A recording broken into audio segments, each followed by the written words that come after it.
So here with me at the moment is Hewan Smith, one of the judges for the Prize Easy Feed Challenge here today at the ALEC Centre at Tamworth. Hewan, like to go through a few of the aspects you're looking for when you see that challenge horse come in. We obviously got to do a dry work and a cow work. What are the areas that are going to be looking for major points with you? Okay, so when we're judging these kind of events, we do have a kind of way that we'd like our horses to go. We're after a horse that is soft and easily guided. We don't like a horse that has to be pulled or kicked around too much. The ultimate goal is that the competitor or the trainer needs to showcase his horse to us, and he needs to work out what's the best thing, what's his good points and what's his bad points, and try and only show us his good points, and then add some degree of difficulty and try and, just showcase his horse. We're looking for a horse that is submissive to the bridle, easily guided, willing, and then shows expression on a cow, and, the rider makes it look so effortless, and that creates a nice picture in our mind. And then obviously when we're talking about the pattern and things like that, there's a, we have to be ride to the pattern, do exactly what the pattern says, make sure you hit your centers, if it says saddle, saddle, and just the willingness of the horse to show us how well he can do that.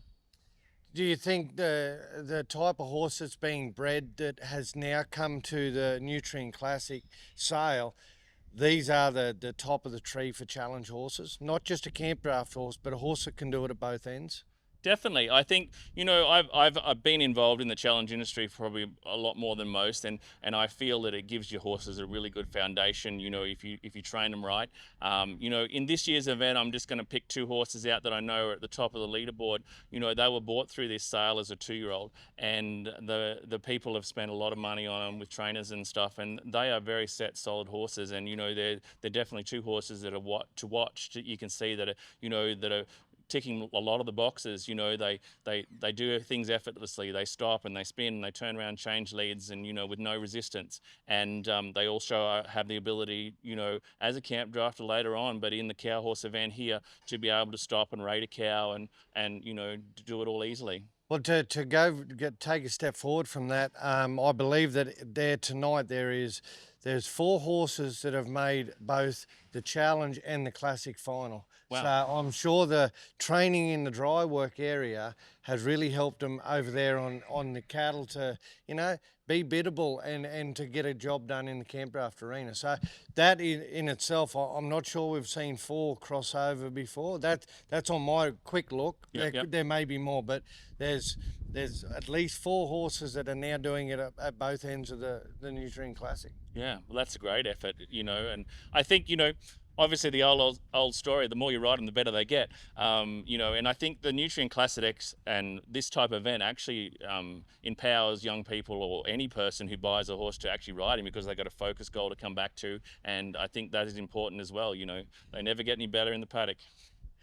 And they don't learn any bad habits when you give them a spell Well, in the paddock. And also, we look at how important also is the Nutrien team have put in 4 4 young gun entrants to give those young guns that may not have been eligible for the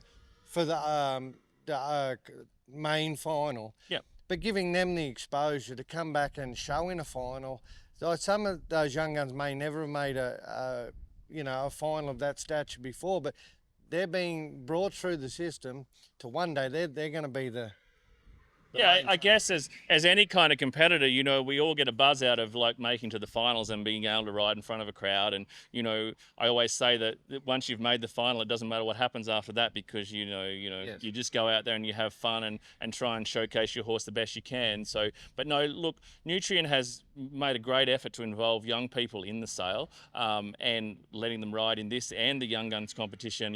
They've got the future of the sport covered. They're really trying to make a difference and trying to get out. There's probably a few parents out there would disagree. It's cost them a lot of money, but I always say it's an addictive sport. And those parents are probably your own when you tried to go to get Warren Eve. So let's wish all the very best tonight to look over those finalists, It won't be an easy job. You got a fair task ahead of you, and there will be no doubt one very, very happy competitor that takes that horse float, takes that everything out of the arena tonight. Definitely. Thank you, Huon. Cheers, Brett.